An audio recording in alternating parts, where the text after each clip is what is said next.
Assalamualaikum warahmatullahi wabarakatuh. I'm Ratu Cinta Fatima Azahra with my members Sharon Sion Sibarani, Muhammad Sadam Hussein, and Siti Fadilah. Kami ingin memberitahukan bagaimana pengaplikasian Playposit untuk pembelajaran pada murid-murid. Yang pertama, di sini karena kami sudah membuat video materinya, jadi langsung ada di situ. Tapi jika belum ada, kalian bisa add new bulb, diklik add new bulb-nya.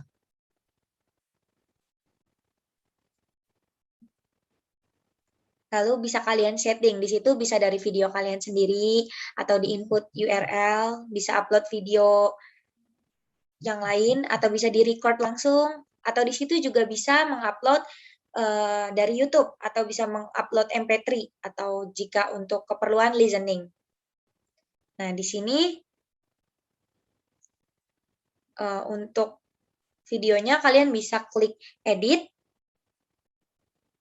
jika ada dari sesuatu yang ingin diedit. Di sini kalian bisa add video, karena di sini kami sudah mempunyai video yang berjudul The Passive Voice. Jadi sudah ada, tapi jika belum bisa di-add video.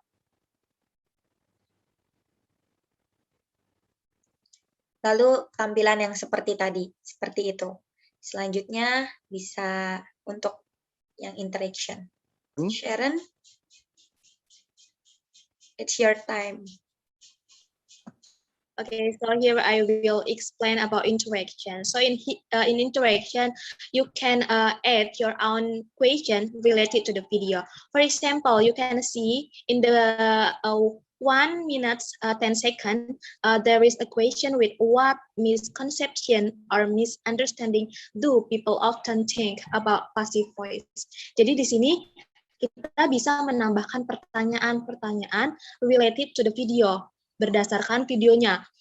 Setelah kita nonton videonya nih, kita bisa bikin pertanyaannya. Dan juga bentuk pertanyaan yang kita bikin ini bisa berbentuk multiple choice atau pilihan ganda, kemudian juga fill in the blank, itu kayak essay, kemudian polling, terus juga bisa bentuk men-checklist atau juga bentuk kolom discussion. It's all gimana kita. Nah, kemudian juga setelah kita membuat pertanyaannya, di sini sebagai contoh pertanyaannya example. Kemudian di sini setelah itu kita bisa memilih bentuk pertanyaannya ini mau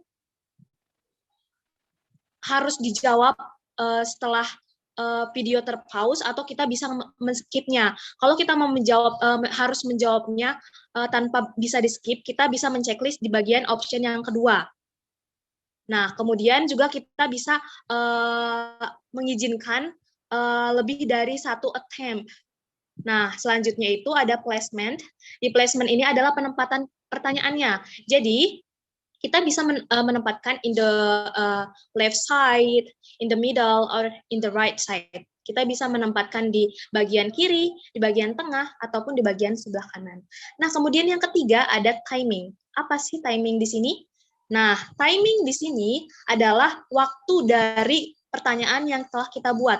Jadi kita telah membuat pertanyaannya, kita bisa menempatkan pertanyaan ini cocoknya di waktu sebelah yang mana, begitu. Jadi di timing ini adalah penempatan waktunya. Oke. Kemudian, selanjutnya akan dijelaskan oleh rekan saya.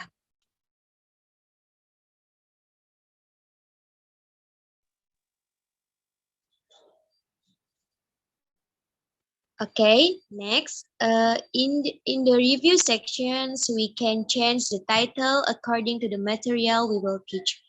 Jadi di sini kita dapat mengubah judul yang akan kita berikan pada materi pembelajaran hari ini. Seperti contoh, yang kita tuliskan sekarang adalah how to use the passive voice.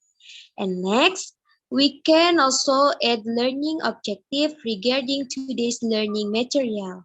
Pada seksi ini atau pada fitur ini, kita dapat menuliskan learning objective yang akan kita berikan kepada para siswa, supaya siswa itu dapat mengetahui dengan mudah apa isi dari pembelajaran hari ini.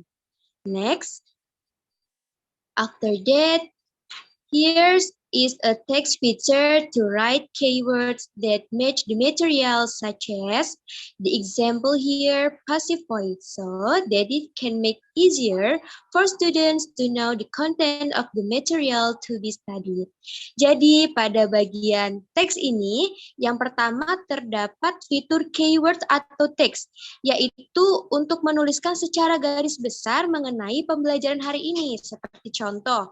Yang kita contohkan pada play post-it hari ini adalah passive voice.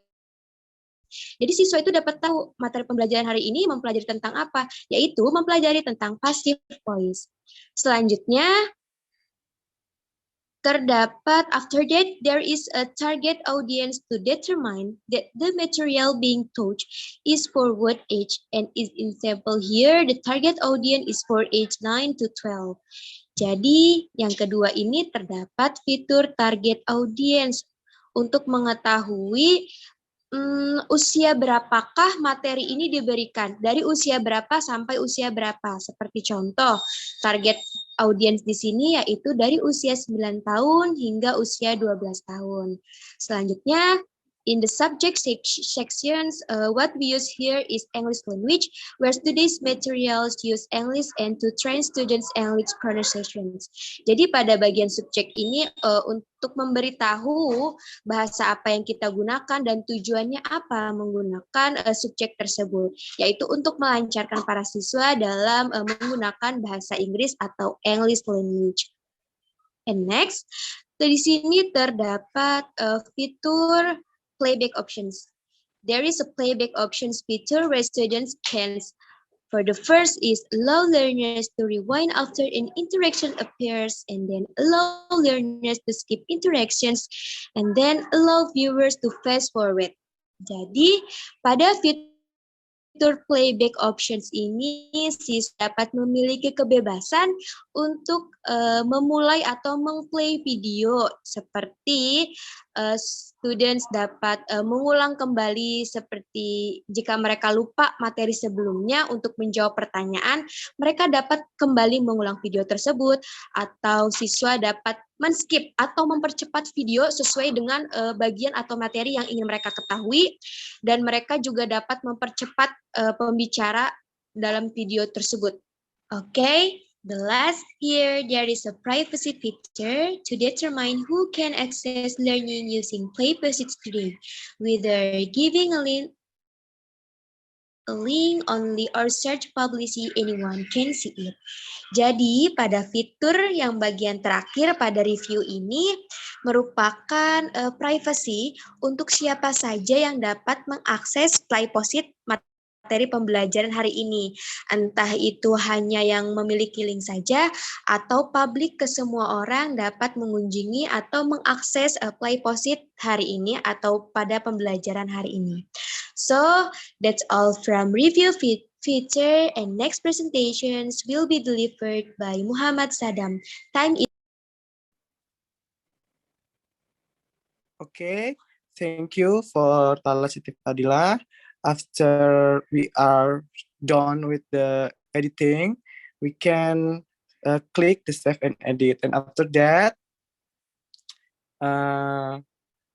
the screen should be like this. And di sini kita bisa lihat bahwa hasil bulb kita itu akan menjadi seperti ini.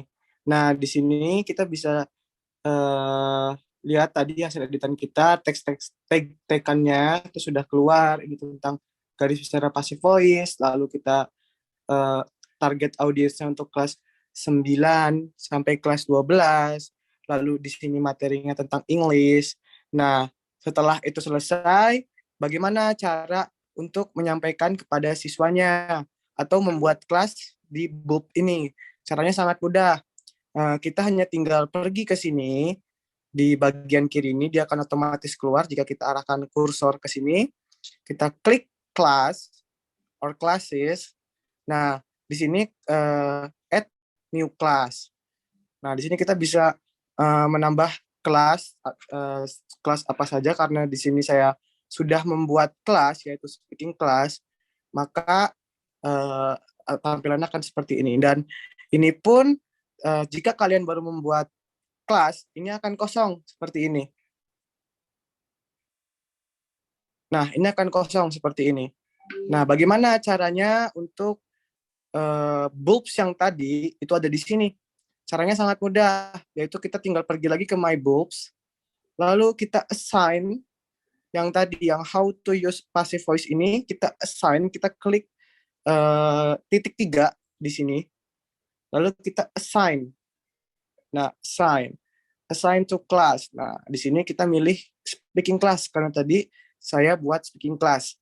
Kita klik, nah di sini, di kelas ini kita pun bisa mendeadline untuk kelas ini buka dari tanggal berapa sampai jam berapa. Contoh saya ambil tanggal 10 Januari 2022 jam 12 AM atau jam 12 malam atau pagi. Di sini saya klik OK. Tanggal 10 ini jamnya sudah saya atur, saya klik OK. Setelah klik OK, di sini akan ada link. Nah, dan ada akan get assign link. Nah, tapi di get assign link ini kalian tidak akan bisa mendapatkan get assign link karena kalian harus mengklik link dulu di sini. Kalian klik link, nah baru di sini akan keluar get assign link-nya atau link yang bisa di-share. Karena tadi seperti yang sudah dijelaskan oleh Lala, bulb-nya itu bisa dibuat private or public. Nah, sebelum kita share atau kita copy link ini, kita harus pastikan dulu settingannya, atau kita harus lihat nih settingan ini nih gimana, apakah hanya untuk viewers, editor, atau dan lain sebagainya. Kita klik advanced setting. Nah, di sini kan ternyata keluar ada beberapa pilihan-pilihan untuk settingan link ini atau bulbs yang sudah kita buat. Nah, jika murid kita atau murid yang Anda akan tuju nanti itu tidak mempunyai akun di Playposit, maka jangan risau atau jangan khawatir. Karena di sini kita juga bisa menggunakan fitur do not require login. Nah, jadi ketika kita klik ini, siswa itu tidak akan diminta atau tidak akan login, tapi mereka akan memasukkan nama mereka dan datanya itu akan disimpan di kelas. Nah, kita copy link ini, dan kita tinggal share ke siswa melalui WhatsApp group atau media pembelajaran sosial lainnya. Nah, tampilan di siswa itu akan seperti ini. Jika saya menjadi siswa. Nah, tampilan siswa akan menjadi seperti ini. Nah, dia akan diarahkan untuk memasukkan first name dan last name dia. Saya di sini ambil contoh sedikit saja. Saya coba menjadi siswa sesingkat mungkin. Nah, saya masukkan nama saya klik save, dan videonya pun bisa kita langsung mulai.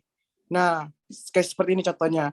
Nah, di sini kita bisa melihat pertanyaan yang sudah guru buat itu melalui ini, klik kotak berwarna abu-abu atau putih ini di sebelah tombol play ini, kita klik, dan pertanyaan-pertanyaan yang sudah dibuat oleh guru itu akan langsung terlihat, dan di menit-menit berapanya pun akan langsung terlihat seperti ini. Contoh, saya akan mengklik pertanyaan nomor 1. Nah, videonya pun langsung berubah ke menit yang sudah ditentukan oleh si guru tersebut. Dan di sini kita hanya melihat videonya, dan lalu kita jawab pertanyaan yang sudah kita pahami dari video ini. Nah, lalu bagaimana caranya kita tahu sebagai guru ketika anak itu sudah mengerjakan atau belum? Sangat mudah sekali, lagi-lagi kita digampangkan dengan fitur yang ada di Playposit ini. Kita menuju ke classes lagi, lalu kita menuju ke speaking class. Nah, lalu di sini ada kolom berjudul grade book. Nah, di grade book ini maka akan keluar nama-nama yang sudah masuk, nama-nama yang sudah mengerjakan atau belum. Nah, ini nama-nama ini tadi nama-nama kita, kelompok kami pas masa testing. Nah, di sini kita testing bisa double gitu. Jadi bisa di allow one more attempt gitu. Tapi jika kalian ingin siswanya itu tetap one attempt gitu per device-nya, kalian bisa setting di bulbs ini. Kalian setting lagi nanti di advanced setting yang sudah dijelaskan Lala tadi, kalian bisa setting jangan di allow lebih dari satu kali attempt-nya. Jadi nanti siswa itu akan diperbolehkan cuma one kali attempt gitu. Nah, setelah learners name-nya kelihatan, di sini pun kita bisa langsung melihat di sini hasil dari skornya itu. Karena tadi kami tidak ada yang menjawab, kami hanya mentes pertanyaan tersebut, login atau tidak, maka di sini pertanyaannya akan min persen. Tapi ketika siswa benar-benar mengerjakan, itu akan tertulis berapa poinnya. Jadi misal dari 5 pertanyaan, berarti satu skornya itu 10, maka dari 5 pertanyaan tersebut berarti kan 100. Nah, di sini akan terlihat. Nah, lalu di learners, di bagian learners ini akan terlihat pula bagian ininya, namanya, lalu emailnya, karena tadi pertanyaan atau kelas saya itu tidak menggunakan login atau sign up terlebih dahulu untuk mempermudah murid, maka emailnya akan berbentuk seperti ini, first name, last name, nomor, dan bla bla bla bla. Nah, lalu di sini terlihat attempt yang sudah dilakukan mereka, satu. Nah, di sini juga kita bisa melihat time span yang mereka spend untuk mengerjakan tugas gitu, yang mereka habiskan. Nah, di sini 0,07 berarti 7 menit, di sini 0,11 berarti 11 menit, dan seperti itu. Nah, sekian dari kelompok kami. Semoga metode pembelajaran Playposit ini bisa menjadi metode yang interaktif bagi para siswa maupun bagi para guru. Terima kasih atas perhatiannya. Mohon maaf mengganggu waktunya. Kami dari kelompok 4 mengucapkan wassalamualaikum warahmatullahi wabarakatuh.